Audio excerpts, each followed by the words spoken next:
L E square. आणि हा आहे तुमचा रँकिन्स फॉर्म्युला. फर्स्ट प्रॉब्लेम आहे, प्रॉब्लेम नोट डाऊन करून घ्या. A column having diameter 200 mm is of length 3 meter. The both ends of column are hinged. Find the Euler's crippling load.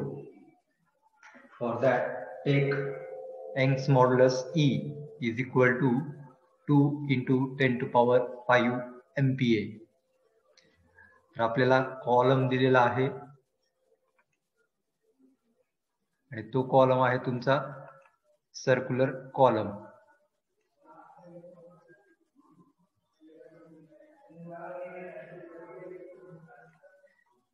A column having diameter 200 mm and length 3 meter. तर D काय length आहे त्या लेंथला आपण mm मध्ये convert करून घेणार. त्यानंतर condition दिलेली आहे आपल्याला, the both ends of column are hinged. तर कॉलमचे जे काही एंड्स आहेत ते आपल्याला हिंज असे मेन्शन केलेले आहेत. त्यानंतर find the Euler's crippling load. Take E is equal to 2 into 10 to power 5 MPa. तर एवढा डाटा आपल्याला गिवन आहे. तर गिवन डाटामध्ये येईल डायमीटर 200 mm. तर त्या डायमीटर वरनं एरिया फाइंड आउट करून घ्यायचा आहे. एरिया येईल तुमचा π/4 इंटू 200 स्क्वेअर. तर शक्यतो आपल्याला एरिया हा कुठं लागत नाही तरी पण कॅल्क्युलेट करून ठेवा. तर 31.40 into 10 to power 3 mm square हा तुमचा एरिया असेल. त्यानंतर लेंथ आहे 3000 mm. तर तुम्हाला लेंथ दिलेली आहे 3000 mm. तर 3000 mm ही तुमची ओरिजिनल लेंथ आहे आणि त्या ओरिजिनल लेंथ साठी तुम्हाला कंडिशन दिलेली आहे, both ends are hinged. Therefore effective length LE is equal to काय असणार आहे, L असणार आहे. त्यामुळे इथं मेन्शन केलेलं आहे LE is equal to original length. Therefore L is equal to 3000 mm. त्या आणि फायनली दिलेलं आहे यंग्स मॉड्युलस E. तर E is equal to 2 into 10 to power 5 MPa. आणि तुम्हाला फाइंड आउट करायचं आहे क्रिपलिंग लोड P किंवा PE. तर आपला फॉर्म्युला काय, Euler's formula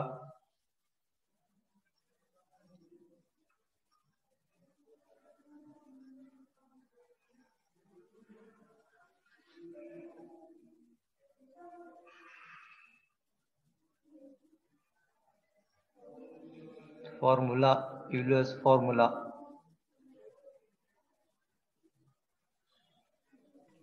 pi square EI divided by LE square. तर pi square EI divided by LE square. तर हा तुमचा क्रिपलिंग लोड डिटर्मिनेशनचा फॉर्म्युला आहे बाय युलर्स फॉर्म्युला. तर ह्याच्यामध्ये आपल्याला कुठली टर्म माहित नाहीये,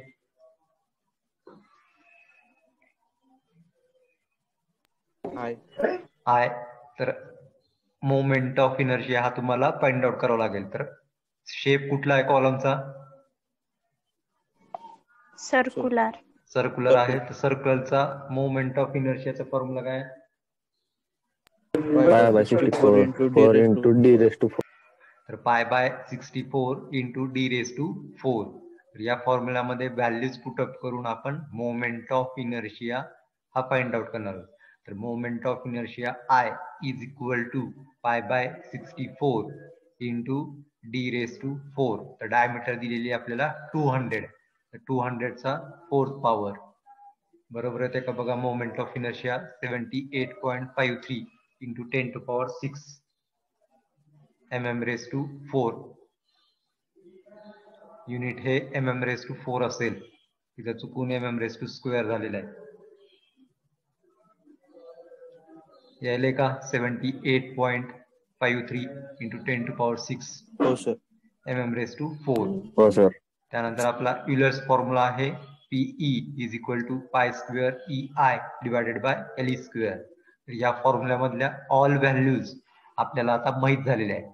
तर त्या फक्त व्हॅल्यूज आपण काय करणार आहोत या फॉर्म्युल्यामध्ये पुटअप करणार आहोत आणि crippling load PE find out करणार आहोत. तर पाय स्क्वेअर ई ची व्हॅल्यू आहे 2 × 10⁵. आय ची व्हॅल्यू तुम्ही कॅल्क्युलेट केलेली आहे 78.53 × 10⁶ आणि एल ई ची व्हॅल्यू आहे 3000. तर लोड कॅल्क्युलेट करा. Pi square × 2 × 10⁵ × 78.53 × 10⁶ divided by effective length LE is equal to 3000 square.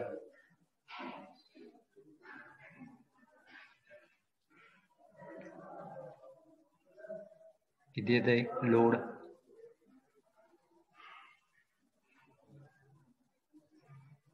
Crippling load PE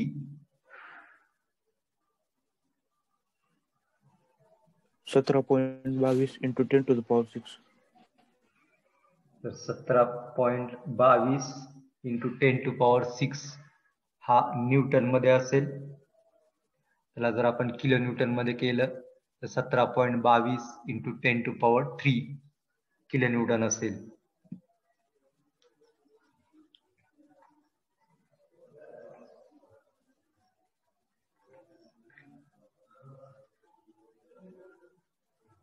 तर 17.22 × 10⁶ तर ही व्हॅल्यू तुमची न्यूटन मध्ये असेल. त्याला जर किलो न्यूटन मध्ये केलं तर लोड येईल तुमचा 17.22 × 10⁻³ किलो न्यूटन. तर हा असेल तुमचा easy problem on column determination of crippling load. समजलं का प्रॉब्लेम? त्याच्यामध्ये न्यूमरिकल मध्ये मोमेंट ऑफ इनर्शिया आणि इफेक्टिव्ह लेंथ एवढ्या दोनच गोष्टी ह्या इम्पॉर्टंट आहेत.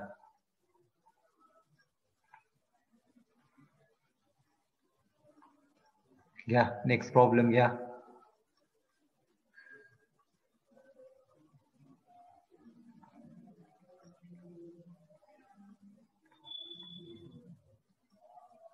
Problem number 2. नोट डाउन करा. A column having diameter 300 mm is of length 5 meter. The both ends of column are fixed. Find the Euler's crippling load. Take E is equal to 2 × 10⁵ MPa.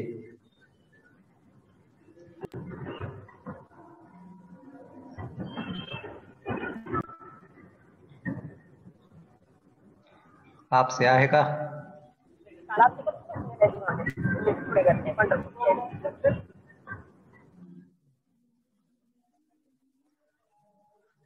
तर given problem आहे. A column having diameter 300 mm is of length 5 meter. The both ends of column are fixed. Find the Euler's crippling load. E is equal to 2 × 10⁵ MPa. कोण सोडवणार आहे problem?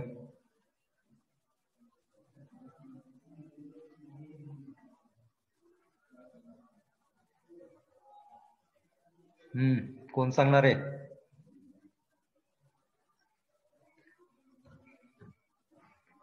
तर given data मध्ये diameter आहे 300 mm. सांगणार आहे का कोण? Step by step.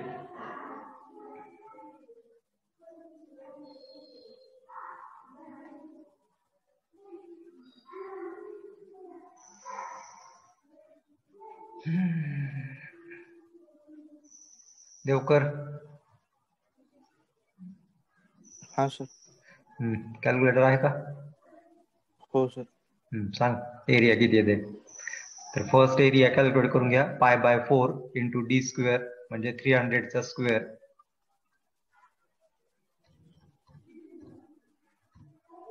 70.68 into 10 to the power 3.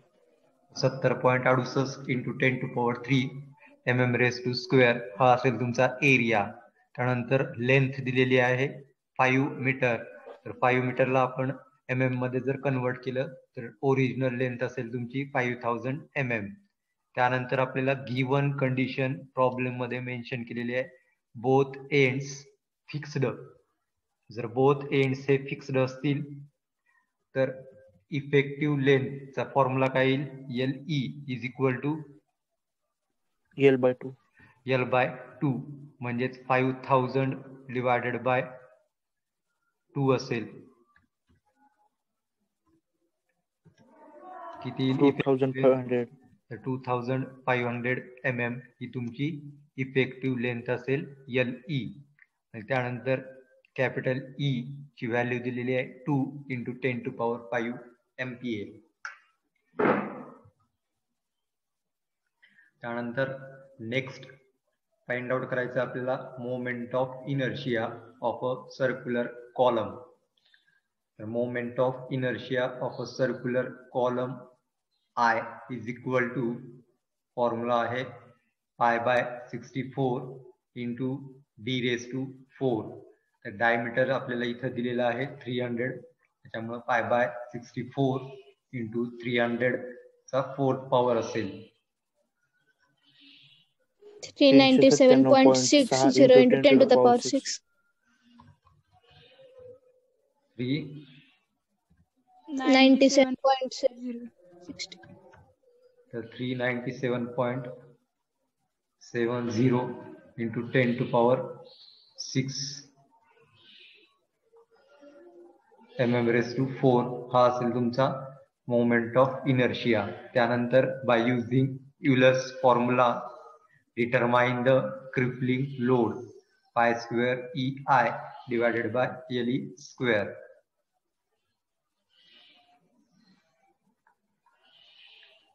Euler's formula मध्ये ऑल व्हॅल्यूज पुट अप करा आणि PE ची व्हॅल्यू फाइंड आउट करा. तर पाय स्क्वेअर EI तर pi square into 2 into 10 to power 5 I ची व्हॅल्यू सांगा किती आलेली आहे 3.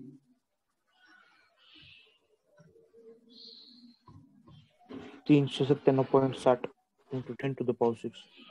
397.60 इंटू 10 टू पॉवर 6 ही आहे तुमचा moment of inertia. Effective length तुम्ही कॅल्क्युलेट केलेली आहे 2500 for both ends are fixed.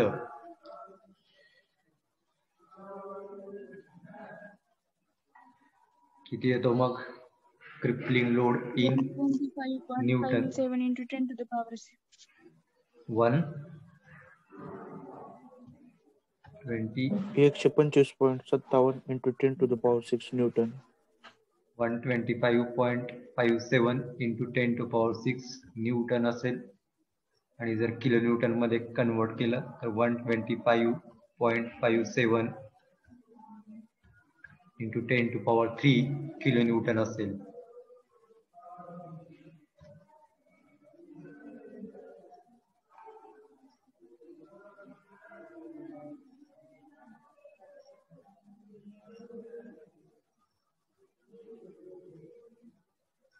कळत आहेत का प्रॉब्लेम?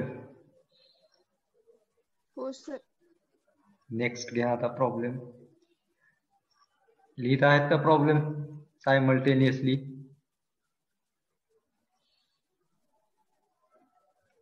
सगळे लिहिलेत का problem?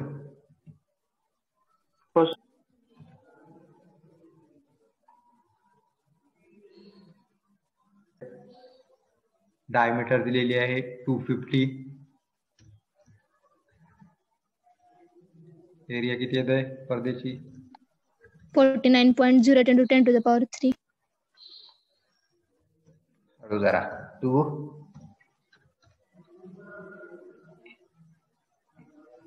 49.08 into 10 to the power 3.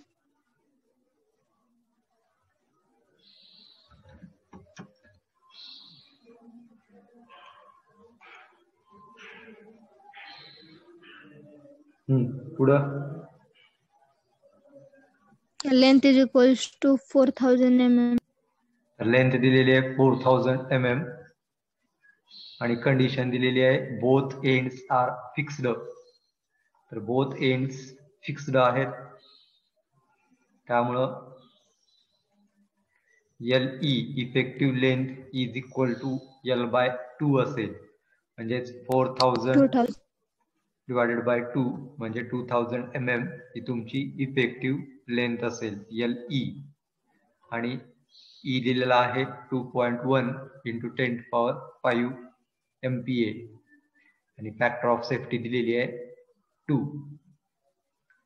त्यानंतर नेक्स्ट स्टेप मध्ये कॅल्क्युलेट करून घ्या मोमेंट ऑफ इनर्शिया. तर सर्क्युलर सेक्शन आहे, सर्क्युलर सेक्शन असल्यामुळं मोमेंट ऑफ इनर्शिया 250 π/64 × d⁴ म्हणजेच 250 चा 4th पॉवर असेल. 191.74 × 10⁶. 191.74 × 10⁶.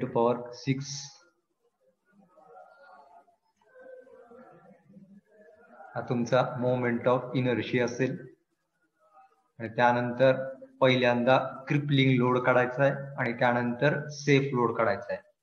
तर सेफ लोड काढण्यासाठी आपला फॉर्म्युला आहे डिझाइन लोड और crippling load divided by factor of safety.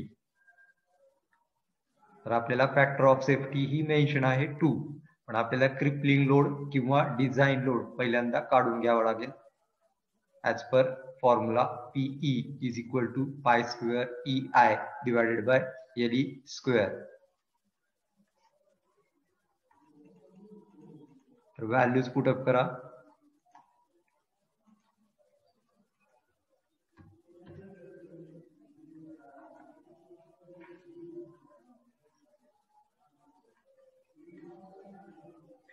तर π² EI divided by LE².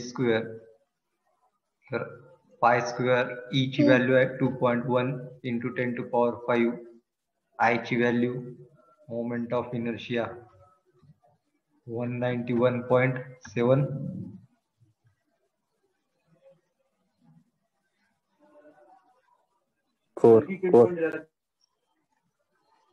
Moment of inertia आहे 191.74 × 10⁶.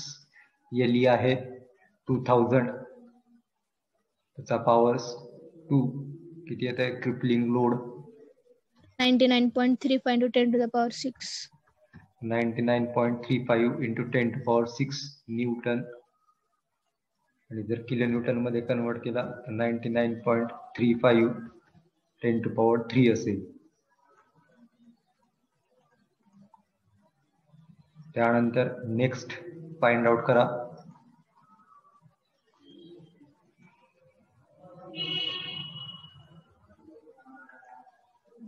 Safe load.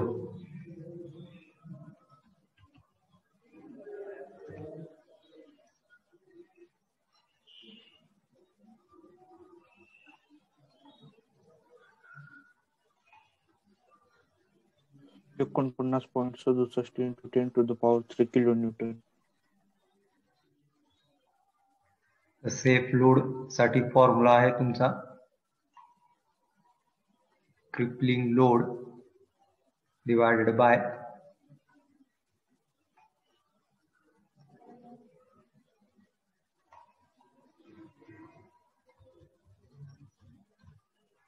तर safe load is equal to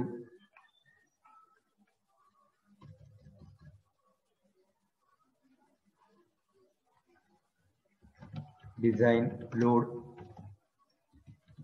divided by factor of safety.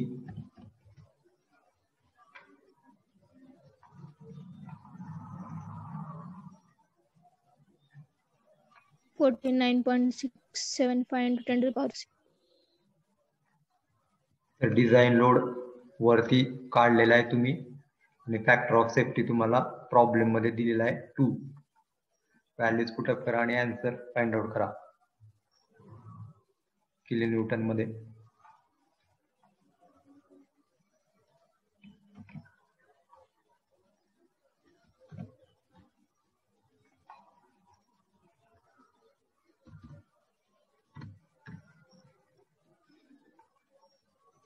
किती येत आहे? 49.67 10 to the power 3.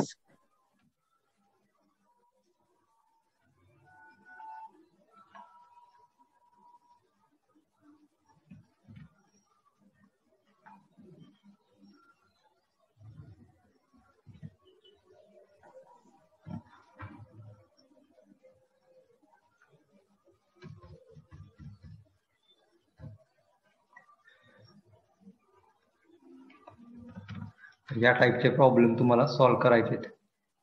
तर उद्या आपण याच टाईपचे प्रॉब्लेम कंटिन्यू करणार.